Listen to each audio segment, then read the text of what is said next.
పరిశుద్ధాత్మ దేవుని యొక్క కృపను బట్టి మరి ఒక వారం కూడా దేవునిలో మహిమపరచుటకు దేవుడు మనకిచ్చిన ఈ గొప్ప సమయాన్ని బట్టి దేవునికి స్తోత్రం.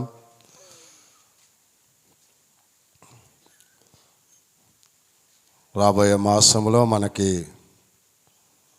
సంతోషకరమైన పండుగ దినాలు వస్తూ ఉన్నాయి కాబట్టి మీరందరూ కూడా ప్రభువులో సిద్ధపడాలి అని ప్రభు పేరు తెలియజేస్తున్నాను. ఎందువల్లంటే ఈ పండుగ దినాలలో సాతాను ఎన్నో విధాలుగా కుటుంబాలలో ఎన్నో ఇబ్బందులు తీసుకొస్తూ ఉంటాయి.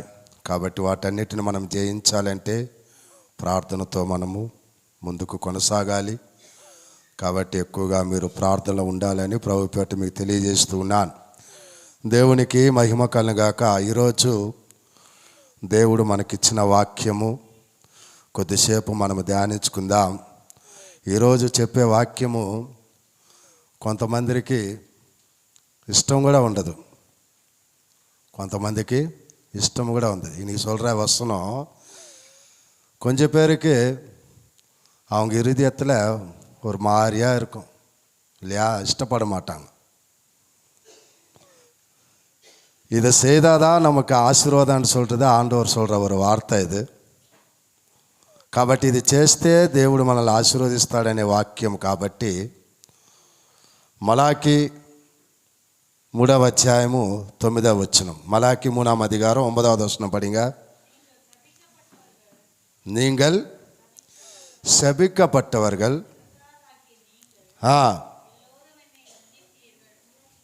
మలాకి 3:9 ఈ జనులందరూ నా యొద్ద దొంగలించుచునే ఉన్నారు, మీరు శాపగ్రస్తులై ఉన్నారు. இப்போ படிங்க தமிழ்ல.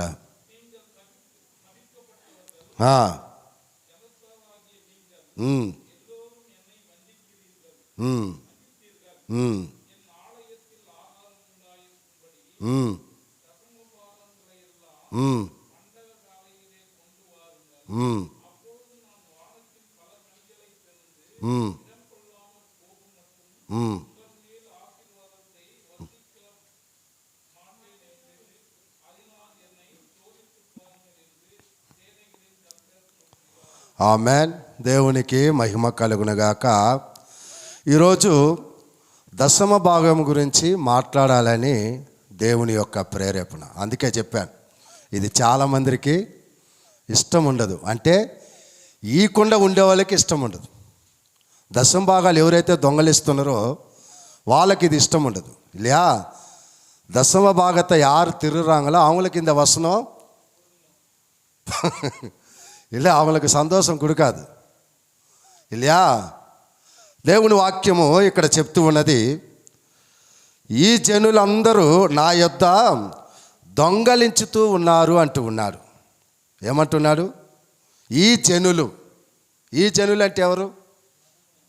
ఎవరు? మనమే. ఇప్పుడు మనం ఏం చేస్తున్నామంట?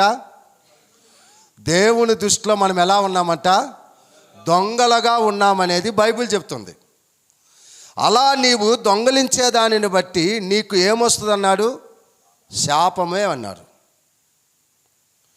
నీ శపిக்கப்பட்டవని అంటున్నాడు బైబిల్ చెప్తుంది. దేవుని యొక్క దశమ భాగాన్ని ఎవరైతే దొంగలిస్తారో వారు శపించబడతారు అనేది దేవుని వాక్యం. అంటే శాపగ్రస్తులుగా ఉంటారు. వారి కుటుంబంలో ఒక శాపం ఉంటుంది, వారి కుటుంబంలో ఒక ఆశీర్వాదం ఉండదు, వారి కుటుంబంలో ఒక నెమ్మది ఉండదు, వారి కుటుంబంలో ఒక సంతోషం ఉండదు అనేది దేవుని యొక్క వాక్యం ఇక్కడ మనకి నేర్పిస్తూ ఉన్నది. కాబట్టి మన యొక్క అనుదిన జీవితంలో మనము దేవునికి దశమ భాగం అనేది చెల్లించాలనేది దేవుని యొక్క వాక్యం మనకి నేర్పిస్తూ ఉన్నది. మన యొక్క అనుదిన జీవితంలో దేవునికి మనం ఏం చేయాలంట? దశమ భాగము చెల్లించాలి కదా. ఈరోజు నీ జీవితంలో నీవు కరెంటు బిల్లు కడుతున్నావో లేదు, ఇంటి బాడుగ కడుతున్నావో లేదు, పిల్లల యొక్క స్కూల్ ఫీజు కడుతున్నావో లేదు, లేదంటే వేరే ఏదైనా ఫోన్ బిల్లు కడుతున్నావో లేదు, ఏది కట్టినా కట్టకపోయినా ఫస్ట్ నీవు చేయవలసిన పని ఏంటంటే దేవునికి దశమ భాగము ఇవ్వాలి. దేవునికి మొట్టమొదటిగా నీవు దశమ భాగము ఇవ్వాలి అనేది బైబిల్ చెప్తున్న మాట. దశమ భాగము ఎవరు సొమ్ము అనేది బైబిల్లో మనకు తెలియజేస్తున్నది. ఈ దశమ భాగం ఎవరిది అనేది బైబిల్ మనకి తెలియజేస్తుంది. లేవియాగము 27:30 పడింగా లేవికాండము 27 లేవికాండం 27:30 చదవండి. 27:30 పడింగా.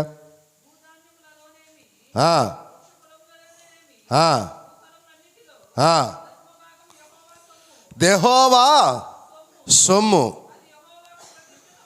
అది యెహోవాకు ప్రతిష్టమగును. తమిళ పడింగా.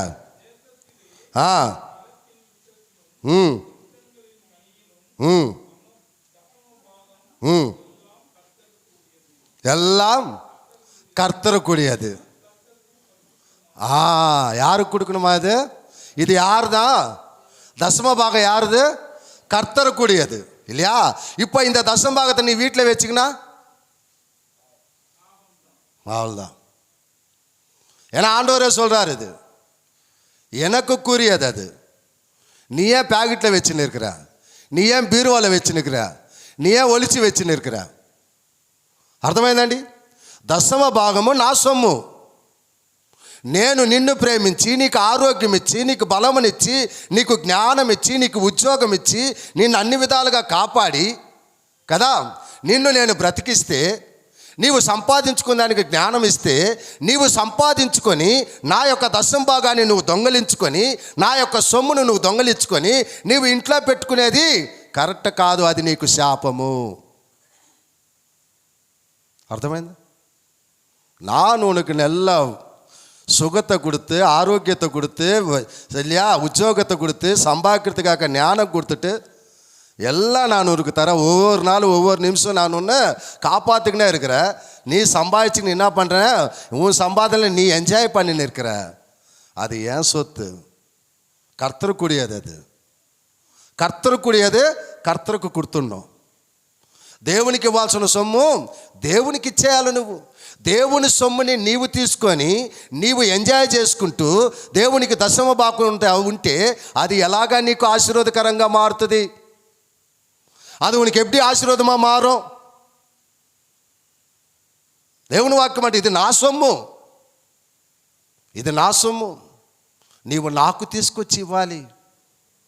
బైబిల్ క్లియర్గా చెప్తున్నది. కాబట్టి దేవుని యొక్క దశమ భాగము దేవునికి మనము చెల్లించాలి అనేది దేవుడు ఇక్కడ మనకి నేర్పిస్తున్న మాట దేవుని వాక్యంలో మనం చూసినప్పుడు. అలాగనే మనం చూస్తే 2:31 కూడా పడింగా. 2 దినవృత్తాంతములు 31:6 కూడా చదవండి.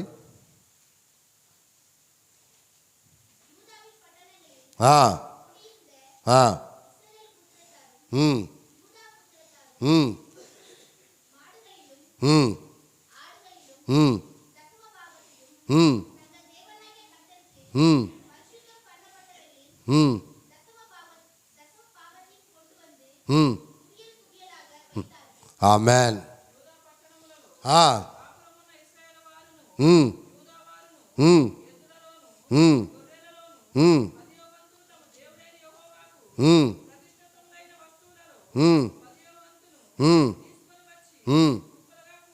ఆమేన్.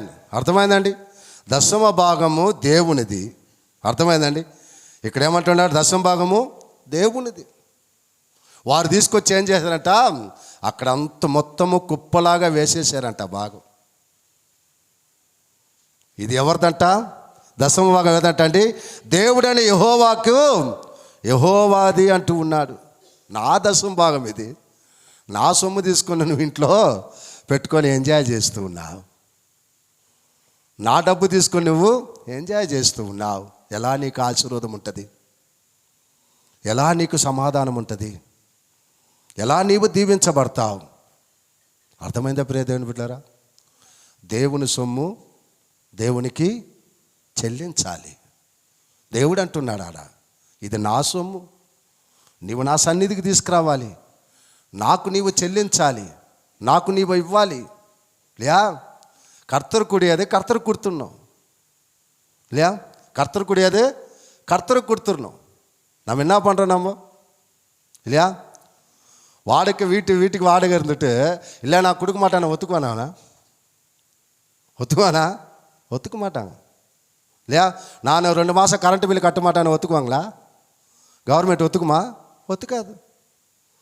ஃபோன் பில்லு கட்டலைன்னா ஒத்துக்குவாங்களா? ஒத்துக்க மாட்டாங்க. இல்லையா? అవங்களுకల్లా நம்ம కరెక్ట్గా కట్టిర్రోం. వాళ్ళకంతా నెల వచ్చినా లేదో, తిన్నామా తినలేదా, ఏదైనా కానీ சாப்பிட்டோமா இல்லையா அதெல்லாம் நமக்கு தேவையில்லை. சம்பளம் வாங்கின்னு வந்ததை எதுக்கு நம்ம எடுத்து வச்சுடுவோம்? வீட்டு வாடகை வச்சுடுவோம், இல்லையா ஃபோன் பில்லு வச்சுடுவோம், கரண்ட் பில்லு வச்சுடுவோம், எல்லாம் தனித்தனியாக எல்லாத்துக்கும் வச்சு விட்டுருவோம். அதில் ஏதாவது மிச்சி மீது இருந்தால் ஏதோ ஒரு 1000 ரூபாய் கொடுக்கலாம், ஒரு 500 ரூபாய் கொடுக்கலாம், ஒரு காணிக்க மாதிரி சபைக்கு எடுத்து வந்து கொடுத்துடலாம். இப்படி தான் நினைக்கிறோம் நம்ம. அதனால தான் நம்ம குடும்பத்தில் ఆశీర్వాదం ఇల్లాமல் పోయిడుது. అందుకే మన కుటుంబాలలో ఆశీర్వాదం లేకుండా పోతున్నది, మన కుటుంబాలలో దీవెన లేకుండా పోతూ ఉన్నది. దేవుడు అంటూ ఉన్నాడు, అది నాది, ఇది నా సొమ్ము, 10వ భాగం నా సొమ్ము. నా సొమ్ము తీసుకొచ్చి సంఘములో నువ్వు అప్పగించు.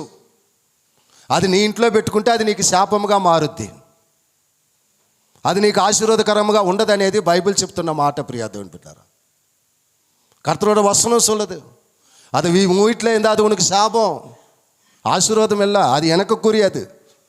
దశమ భాగం கொண்டு வந்து கொடுத்துடணும். బైబిల్ சொல்கிற వార్త, దేవుని యొక్క వాక్యం చెప్తున్న మాట ఇది. అర్థమైందా ప్రియ దేవుని బిడ్డలారా? ధర్మశాస్త్రం లేని సమయంలోనే అబ్రహాము 10వ భాగము 10వ భాగం ఇచ్చాడనేది బైబిల్ చెప్తున్న మాట. ధర్మశాస్త్రం లేనప్పుడే అప్పుడే 10వ భాగం ఇచ్చినట్టు అబ్రహాం. ఆ 10వ భాగం ఇచ్చింది ఆది కాండంలో రాసుకుంటూ వచ్చి మళ్ళీ హెబ్రీలో రాసుకుంటూ వచ్చాడు, కొత్త నిబంధనలు రాసుకుంటూ వచ్చాడు. మెల్కీసెదెకు అనే ప్రధాన యాజకుడు, ఆయనే మన యొక్క ప్రధాన యాజకుడు ప్రభు అయిన యేసుక్రీస్తుకి అప్పుడే అబ్రహాము 10వ భాగం ఇచ్చాడనేది బైబిల్లో ఉన్నది, బైబిల్లో ఉన్నది. కానీ ఈరోజు మనము 10వ భాగాన్ని దొంగలిస్తూ కదండి, దేవునికి ఇవ్వాల్సినది దేవునికి ఇవ్వకుండా, ధర్మశాస్త్రం లేనప్పుడే, అప్పటికే ఆజ్ఞ రాలేదు, రాకుండా ఉన్నప్పుడే ప్రధాన యాజకుడు మెల్కీసెదెకు అనేవాడిని ఆయనే మన ప్రభు అయిన యేసుక్రీస్తుని హెబ్రీ రాసిన పత్రికలో 7వ అధ్యాయంలో 4 నుంచి 10 వరకు ఇంటికి వెళ్ళి చదువుకండి. హెబ్రీ 7వ అధికారం 4 10 వరకు புதிய ஏற்பாட்டில் இருக்காது, பழைய ஏற்பாட்டிலையும் இருக்குது. ஆதியாகமம் 14వ அதிகாரம் 20வது வசனத்தில் இருக்குது. அது இந்த வசனமே அப்படியே హెబ్రీలో కూడా எழுதியிருக்கிறாங்க, நமக்காக, మన కోసం. అప్పట్లోనే అబ్రహాము 10వ వంతు ప్రభు అయిన యేసుక్రీస్తుకి జీవము కలిగిన దేవునికి ఇచ్చాడనేది బైబిల్ చెప్తూ ఉన్నది. ఆ జీవము కలిగిన దేవాది దేవుడు ఈరోజు నీకు నాకు మనకి ఒక మధ్యవర్తిగా ఉండి, తండ్రి అయిన దేవునికి మనకి ఒక మధ్యవర్తిగా ఉండి అన్ని విధాలుగా మనలను కాపాడుతూ, అన్ని విధాలుగా మనకు అన్ని విధాలుగా దేవుడు మేలు చేస్తూ, ఆ దేవుడు ఇంతగా మనం నడిపిస్తూ ఉంటే, ఈరోజు ఆ దేవుని మందిరానికి, ఆ దేవుని పరిచర్యకి, ఆ జీవము కలిగిన దేవుణ్ణి మహిమపరిచేదానికి ఈరోజు 10వ భాగాన్ని మనం దొంగలిస్తూ ఉన్నాం. 10వ భాగాన్ని మనం దొంగలిస్తూ ఉన్నాం. బైబిల్ చెప్తుంది, నా డబ్బు నువ్వు దొంగలిస్తున్నావు, అది నీకు ఎలా ఆశీర్వాదకరంగా ఉంటుంది అంటూ ఉన్నాడు బైబిల్ చెప్తున్న మాట. ఈరోజు నీవు నీ యొక్క 10వ భాగాన్ని ఎవరికి ఇస్తూ ఉన్నావు కదా? దేవుని మందిరంలో తీసుకొచ్చి నువ్వు ఒకవేళ 10వ భాగాన్ని నువ్వు చెల్లిస్తుంటే ఆ 10వ భాగం ఎవరికి ఇస్తున్నట్టు? నువ్వు దేవునికి, దేవుని పరిచర్యకి. దేవుని యొక్క వాక్యం అదే చెప్తున్నది. ఆ యొక్క ప్రధాన యాజకుడు నీ పట్ల నా పట్ల మనకు ఒక మధ్యవర్తిగా ఉండి ప్రతి విషయంలో దేవుడు మనల్ని నడిపించుకుంటూ వస్తున్నాడు. ఆయన ప్రభు అయిన యేసుక్రీస్తు ఆ నేటి దినములో ఆయనకే 10వ వంతు తీసుకొచ్చి ఇచ్చాడంట. ఇవన్నీ మనం తెలుసుకోవాలి. దేవునికి ఇచ్చేదానివల్ల దేవుల్లో మనం ఎంతగా దేవుని పరిచర్య కోసం మనం ఇచ్చినప్పుడు దేవుడు ఎంతగా మనల్ని దీవిస్తాడనేది మనకు ఆ రుచి తెలియటం లేదు. దేవుని వాక్యం అదే చెప్తున్నది. దేవుని వాక్యం అదే చెప్తున్నది. మలాకి 3:10 పడింగా, మలాకి 3:10 కూడా చదవండి. 8వ వచనం పడింగా, ఫస్ట్ 8 పడింగా, మలాకి 3:8.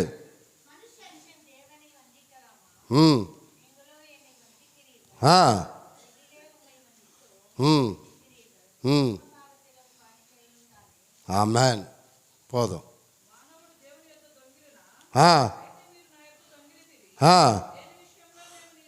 దేని విషయంలో మేము నీ యొద్ద దొంగిలించమని ఒకవేళ మీరు అనుకుంటే,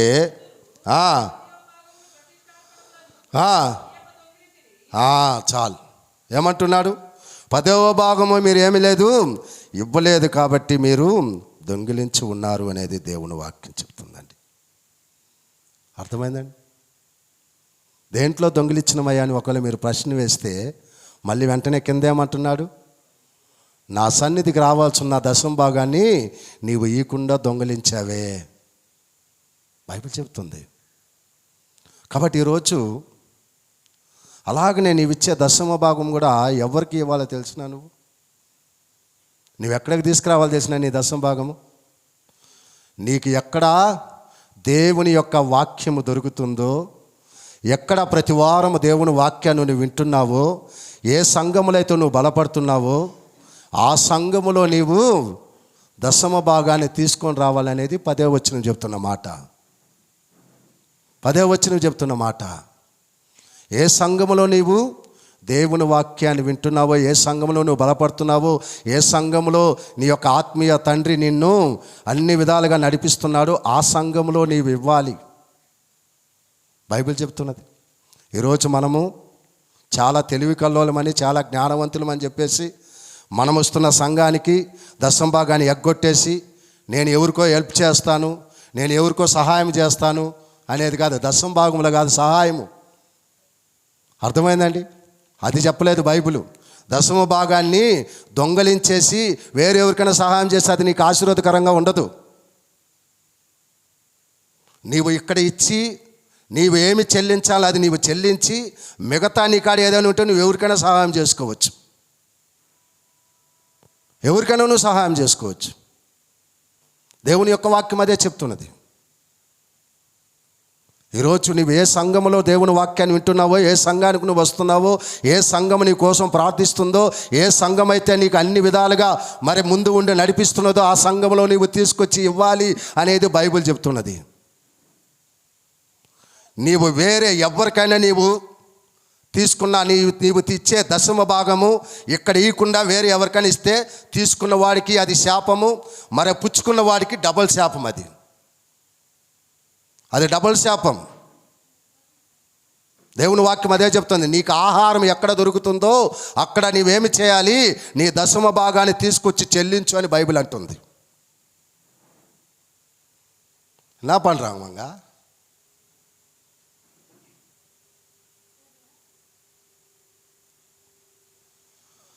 దేవుని యొక్క వాక్యం చెప్తున్నది.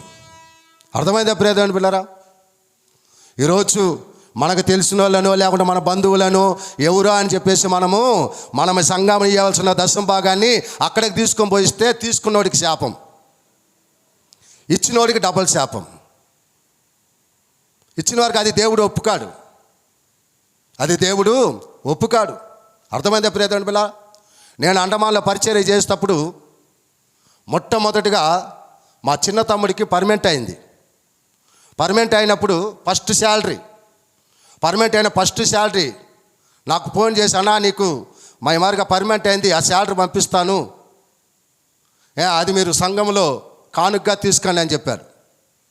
నేను వెంటనే అడిగాను, నువ్వు ఏ చర్చికి పోతున్నావురా? నువ్వు ఏ చర్చి విశ్వాసి? నువ్వు నీ యొక్క ఆత్మీయ తండ్రి ఎవరు?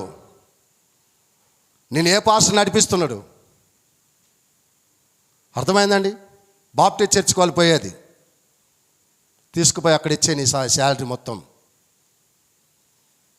నీ మొదటి జీతం తీసుకుపోయి అక్కడ ఇచ్చేసేయి.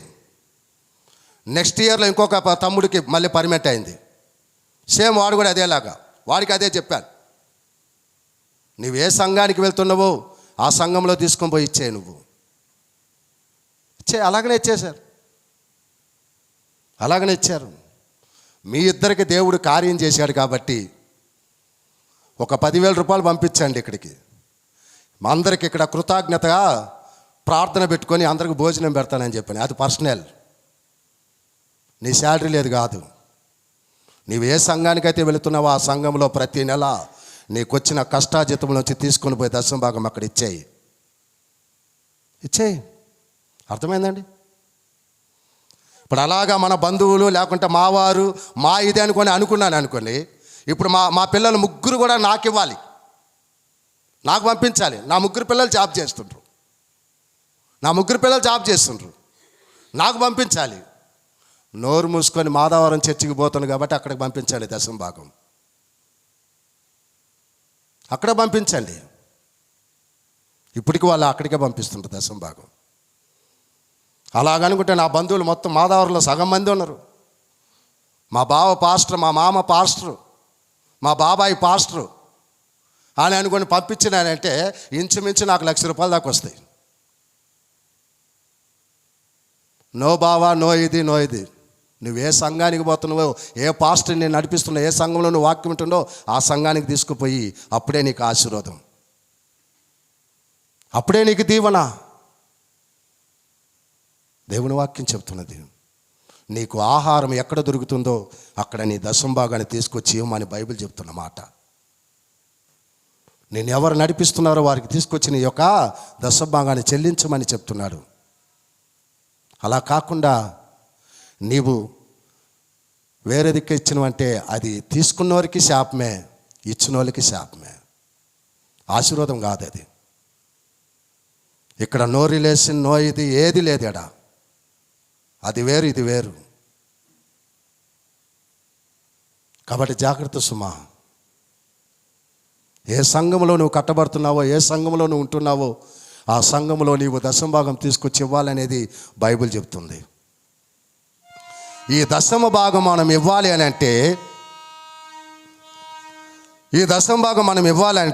మన హృదయము తెరవబడాలి.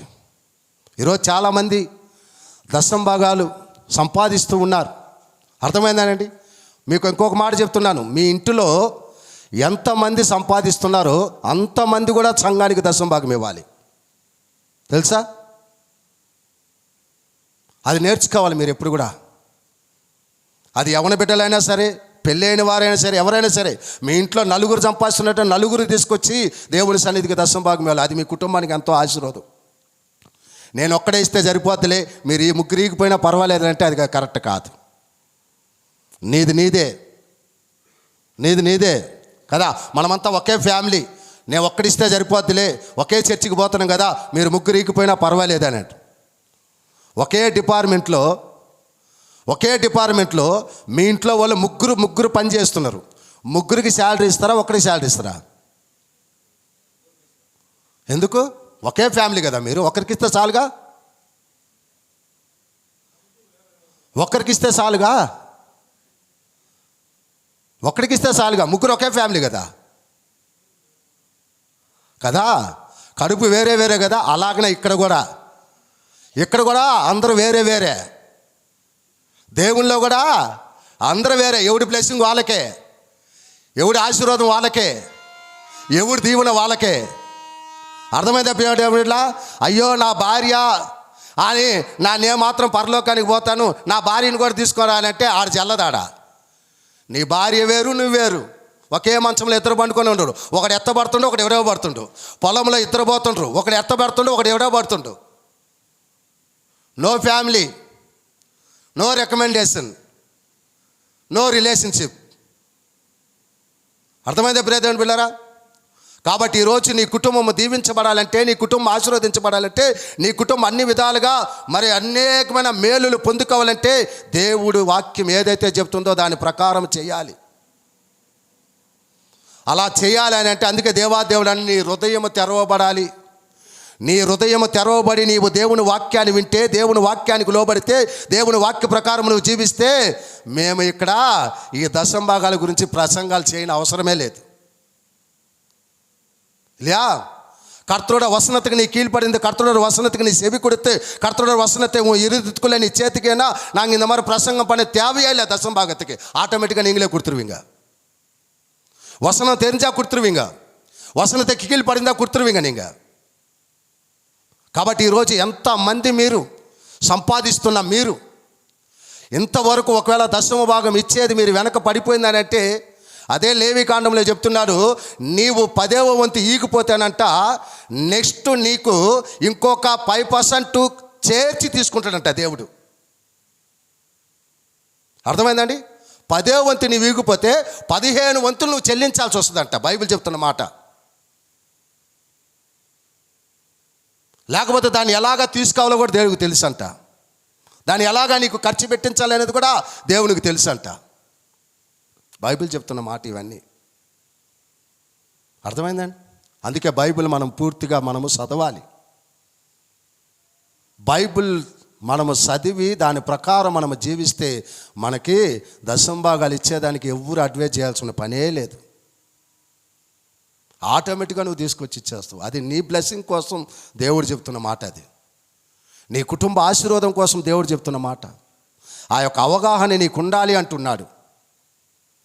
నీవు హృదయం తెరిచి దేవుని యొక్క వాక్యాన్ని విని దేవుని వాక్యముతో నీవు జీవిస్తే దేవాది దేవుడు అంటూ ఉన్నాడు. అలాగా నీవు దేవుని వాక్యముతో జీవిస్తూ దేవునికి నీవు దశమ భాగం ఇస్తే నీ లోపల ఉన్న ఏ శాపమైన కూడా దేవుడు తొలగిచ్చేస్తాడు. ఏ కష్టమైనా కూడా దేవుడు తీసివేసేస్తాడు. దేవుడు అంటూ ఉన్నాడు ఇక్కడ. చూడండి దేవుని వాక్యంలో కొరింథీయులు 2వ కొరింథీయులు 9వ అధ్యాయం 7వ వచనం పడింగా.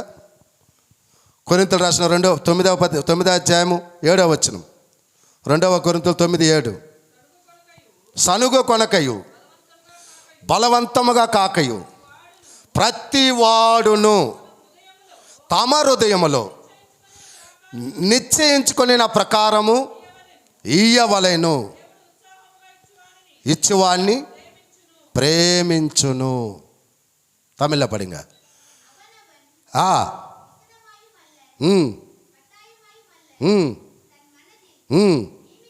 నియమిత్తబడియే కొడుకు కడవాన్. ఆమేన్. సంఘములో ఉన్న ప్రతి వారు హృదయములో నిచ్చుకంచుకోవాల్సిన పని అంట. ప్రతి వారు అని చెప్పారు అక్కడ. ప్రతి వారు అందరూ సంఘములో ఎంతమంది ఉన్నారో, ఎంతమంది సంపాదిస్తున్నారో అందరినీ దేవుడు అంటూ ఉన్నాడు. నీ హృదయంలో ఏం చేసుకోవాలంట? నిశ్చయించుకోవాలి. సనుక్కోవద్దంటున్నాడు, గొనుక్కోవద్దంటున్నాడు. నీవు ఒక నిశ్చయించుకొని దేవుని కోసము ఉత్సాహముతో సంతోషముతో నీవు ఇస్తే దేవుడు నిన్ను ప్రేమిస్తూ ఉన్నాడంట. ஆண்டவர் சொல்கிற வார்த்தை அது. உற்சாகமாக கொடுக்குறவங்கள ஆண்டவர் என்ன பண்ணுறாரு? ஆசீர்வதிக்கிறாரு. ఆశీర్వదిక్கிறாరా? ఉత్సాహமாக கொடுக்கணுమా? దేవునికి ఇవ్వాలి అండి. 1,00,000 రూపాయలు జీతం తీసుకుంటున్నావు కదా, 1,000 రూపాయలు తీసుకొచ్చి దశమ భాగం పెడితే ఏ లెక్క అండి అది? అది 10వ భాగమా? 1,00,000 சம்பளம் வாங்குறேனி 1000 ரூபாய் எடுத்துன்னு வந்து காணிக்க வைக்கிறேனி, அது எப்படி దశమ భాగం ఆகும்? అది ఎలా దశమ భాగం అవుతుంది? దేవుడు నిన్ను 1,00,000 రూపాయలు సంపాదించుకోవడానికి కృప చూపాడు దేవుడు. ఆ దేవునికి నీవు 1,00,000 రూపాయలలో 10,000 రూపాయలు తీసుకొచ్చి ఇచ్చేదానికి నీవెంతో బాధపడతావు, ఎంతో వేదన పడతావు. 10,000 రూపాయలు, 10,000 రూపాయలు, దానికి నువ్వు లెక్క చెప్పాలి. దేవుని బైబిల్ ప్రకారము పాత నిబంధనలో 10వ భాగం, కొత్త నిబంధనకు వస్తే ఇంకా నీవు 23% ఇవ్వాలంట, 23% ఇవ్వాలంట నువ్వు లెక్క చేసుకుంటే. అర్థమైందండి? దానికంటే ఇంకా ఎక్కువ నువ్వు పోవాలే కానీ తగ్గేది లేదంట. 23%. మనం దాని గురించి ఆలోచించి మనం ఈ యొక్క 10వ వంతులోనే మనం దొంగలిచ్చేస్తున్నాం. అందుకే దేవుడు అంటున్నాడు, అది నీవు నా సొమ్మును దొంగలిస్తున్నావు. 1,00,000 రూపాయలు నువ్వు జీతం తీసుకుంటున్నావు, 10,000 ఇవ్వకుండా నీవు దొంగలిస్తూ ఉన్నావు. అది నీకు ఎలా ఆశీర్వాదకరంగా ఉంటుంది? అది నీకు ఎలా దీవెనకరంగా ఉంటుంది అని దేవుడు అంటున్నాడు, నేను కాదు. 50,000 సంపాదిస్తున్నావు, 50,000 సంపాదిస్తున్నా, నీవు దేవుని కోసము 5,000 ఇచ్చేదానికి నువ్వు బాధపడుతూ ఉన్నావు. అదే మనము షికారు కోసమో, లేకుంటే ఎంజాయ్ కోసమో, లేకుంటే బర్త్డేల కోసమో, లేకుంటే వేరే దానికోసమో, దేనికోసమో మనం ఖర్చులు పెడుతూ ఉంటాం. వాటికి మనం లెక్క చూడం. దేవునికి ఇవ్వాలి అనుకున్నప్పుడు మాత్రం మనం లెక్క చూస్తాం. కాబట్టి దేవుడు కూడా మనకి ఆశీర్వాదాలు ఇచ్చేదానికి లెక్క చూస్తాడు. ఆయన కూడా అందుకే ఆలోచిస్తాడు. అందుకే మనం పూర్తిగా బ్లెస్సింగ్ మనం పొందుకోలేకపోతున్నాం.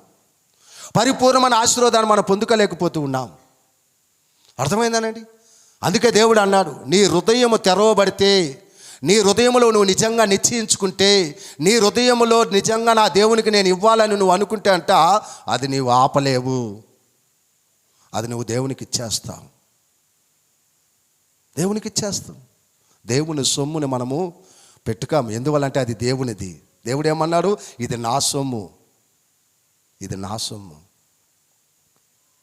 అపోస్తలుల నడవడికలు పడింగా, అపోస్తలుల నడవడికలు 5వ అధికారం 3వ వచనం 4వ వచనం పడింగా.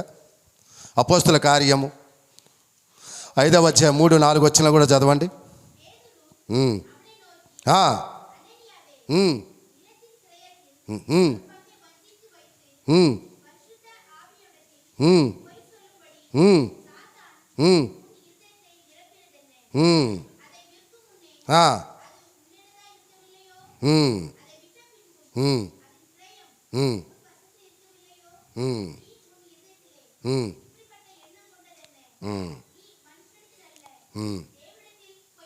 சொன்னாய் போதும்.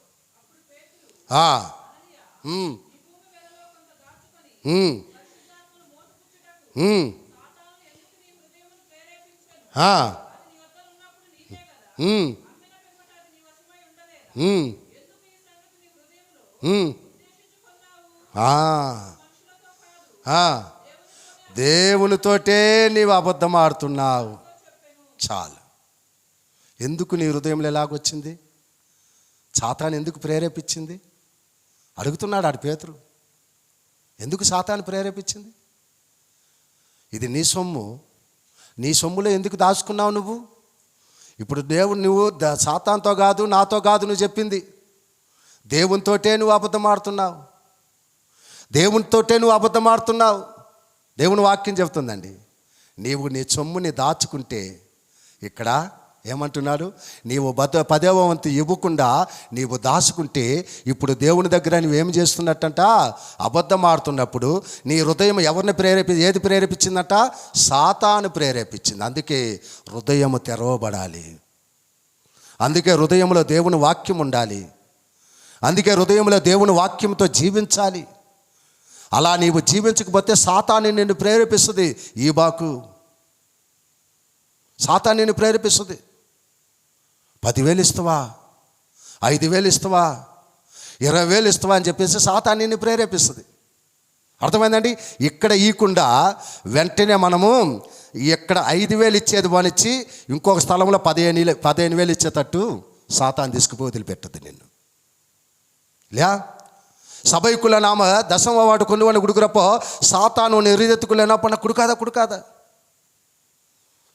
இங்கே நீ தசமாவா கொடுக்காம அதில் நீ மீதி வச்சுக்கின்னு நீ ஆண்டவரை நீ ஏமாத்தல நீ நினைக்கிற நீ. ஆனால் சாத்தானு உன்னை ஏமாற்றி எங்கேயோ கொண்டு போயிட்டு இங்கே கொடுக்குறதோட டபுள் மடங்கு அங்கே செலவு பண்ணி வைக்குது. இன்னைக்கு எத்தனை பேர் நம்ம பார்க்குறோம்? லட்சக்கணக்கில் வைக்கிறோம், லட்சக்கணக்கில் செலவு வைக்கிறோம். நம்ம அதே ஆண்டவர் கொடுக்கறதுக்காக நமக்கு மனசு வரமாட்டேங்குது. அங்கே கொண்டு போய் வாரி கொட்டுவோம். இன்னும் எவ்வளோ செலவானாலும் பரவாயில்ல, இன்னும் எவ்வளோ செலவானாலும் பரவாயில்ல, கடமாவது வாங்கி வந்து கொடுத்துட்றான்னு சொல்கிறோம். அங்கே கொடுக்குறதுக்கு சாத்தானு கொண்டு போய் வச்சுடுதாங்க. ஏன் உன் இருதயத்துக்குள்ளே இந்த மாதிரி சாத்தானு இது பண்ணுது கேட்குறாரு பேதுரு. நீ என்கிட்ட போய் சொல்ல, ఆండవర్కిட்ட சொல்கிற. దేవుని దగ్గర అబద్ధం ఆడుతున్నావు. నీ దశం భాగాన్ని దేవునికి చెల్లించకుండా దాచిపెట్టుకుంటే నువ్వు అబద్ధం ఆడుతున్నట్టే లెక్క. అది నీకు దీవెనకరంగా ఉండదు, అది నీకు ఆశీర్వాదకరంగా ఉండదు. కాబట్టి ఈరోజు దేవుడు నీకు ఎంత సంపాదించేదానికి దేవుడు కృప చూపాడు, అందులో నీవు దశంభాగం తీసుకొచ్చి ఇవ్వాలి, దేవుని యొక్క మందిరానికి ఇవ్వాలి అంటున్నాడు. కాబట్టి నీ హృదయం తెరవబడాలి అనేది దేవుని యొక్క వాక్యం చెప్తున్నది, దేవుని వాక్యం చెప్తుంది. అర్థమైందా? అలాగనే నీవు గుప్పిళ్ళు కూడా విప్పాలి అని చెప్తున్నది. అవి కూడా విప్పాలి, అవి కూడా నీ చేతిలో విప్పిన ఇది చేసుకుని, హృదయం విప్పినప్పుడు, నీ గుప్పిలు విప్పి నువ్వు ధారాళముగా వేసినప్పుడు, ధారాళముగా ఇచ్చినప్పుడు అంట దేవుడు అంటూ ఉన్నాడు, నీ హృదయము ఎప్పుడైతే తెరవబడుతుందో, నీ గుప్పిళ్ళు ఎప్పుడైతే తెరవబడుతున్నాయో, విప్పబడుతున్నాయో, అప్పుడు దేవుని యొక్క పరలోకము తెరవబడుద్దంట నీ కోసం. అప్పుడు దేవుని యొక్క పరలోకము తెరవబడుద్దంట. ఆ పరలోకం నుంచి దేవాది దేవుడు గత దినంలో ఈ మాసంలో మీకు ఒక వాగ్దానం చెప్పాను, గుర్తుందా మీకు? ஒரு వాగ్దానం சொன்ன జ్ఞాపకం இருக்குదా உங்களுக்கு? ఏదే ఆకాశంలోంచి నీకేమిస్తానన్నాడు? ధననిధిని నీ మీద కుమ్మరిస్తాను, నీ కుటుంబం మీద కుమ్మరిస్తాను అని చెప్పాడు. ఈరోజు నీ హృదయం తెరిచి నీవు దేవునికి ఇచ్చినప్పుడు, నీ గుప్పిలు విప్పి నీవు దేవునికి ఇచ్చినప్పుడు, ఇక్కడ నీ హృదయం తెరిస్తే, ఇక్కడ నీ యొక్క గుప్పిలు తెరిస్తే అక్కడ పరలోకం తెరవబడుతుంది. అక్కడ నుంచి దేవుడు నిన్ను దీవిస్తాడు, అక్కడ నుంచి దేవుడు నిన్ను ఆశీర్వదిస్తాడు. దేవుని వాక్యం అదే చెప్తుంది. ఇక్కడ నీ హృదయాన్ని ముచ్చుకొని, ఇక్కడ నీ గుప్పిలు ముచ్చుకుంటే అక్కడ పరలోకం ముయ్యబడుతుంది. పరలోకం నుంచి దేవుని యొక్క దీవెనలు నువ్వేం పొందుకోలేవు, దేవుని ఆశీర్వాదాలు నువ్వు పొందుకోలేవు. దేవుని వాక్యం చెప్తున్నది. ఆలోచించి ఈరోజు నీ గుప్పిలు విప్పి వేయాలి. మనం ఏం చేస్తామంటే, మామూలుగా మనం చేస్తుంటే ఇంత కై కుడుగుడదు, ఇంత కైకి తేరుకూడదు అని చెప్పి మనం అంటాం కదా బైబిల్ ప్రకారం. అది ఏది తెలుసా ప్రియ దేవుని బిడ్డలారా? ఎప్పటికైనా నీవు పిచ్చగారోడికి ఇచ్చినప్పుడు, లేకుంటే పేదోడికి ఎవరికైనా ఇచ్చినప్పుడు అది తెలియకూడదు. ఇక్కడ నీవిచ్చేది అన్నీ దేవునికి తెలియాలి, అన్నీ దేవునికి తెలియాలి. అందుకే దేవాది దేవుడు కానుక పెట్టి ముందు కూర్చున్నాడు. ఆయన నీ వేసే కానుక పెట్టి ముందు కూర్చున్నాడు ఆయన. అర్థమైందండి? నీవు అక్కడికి తీసుకొచ్చి కవర్లో నువ్వేమేస్తున్నావో, లేకుంటే ఆఫరింగ్ దీంట్లో నువ్వేమేస్తున్నావో అన్ని దేవాది దేవుడు ఆ నేటి దినంలో కూర్చొని, ఆ యొక్క మందిరంలో కూర్చొని, ఆ 2 కాసులు వేస్తున్న ఆ యొక్క విధవరాలిని ఎలాగైతే చూసుకుంటూ వచ్చాడో, అలాగనే ఈరోజు పరిశుద్ధాత్మ దేవుడు కూడా మన మధ్యలో ఉండి, నీవు కవర్లో ఏం పెడుతున్నావు, నీవు కానుక ఏమి వేస్తున్నావు, నీ జీతం ఎంత, నీవు దాంట్లో ఎంత దొంగలిస్తున్నావు, ఎంత నీవు దేవునికి ఇస్తున్నావు, ఎంత నీవు ఇది చేసుకుంటూ ఎంత అబద్ధం ఆడుతున్నావు అనేది దేవుడు అన్నీ గమనిస్తున్నాడు అనేది మర్చిపోవద్దు.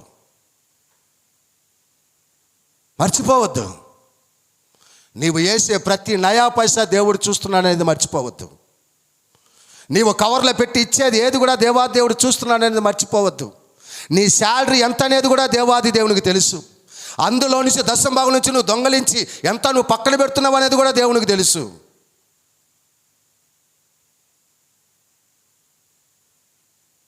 దేవుడు ఆ రోజు చూసి అంటున్నాడు, చూడండి, అంటే ఆమె వేసిన 2 కాసులకి ఆమెను ఏమైనా మిగిలించుకున్నదా?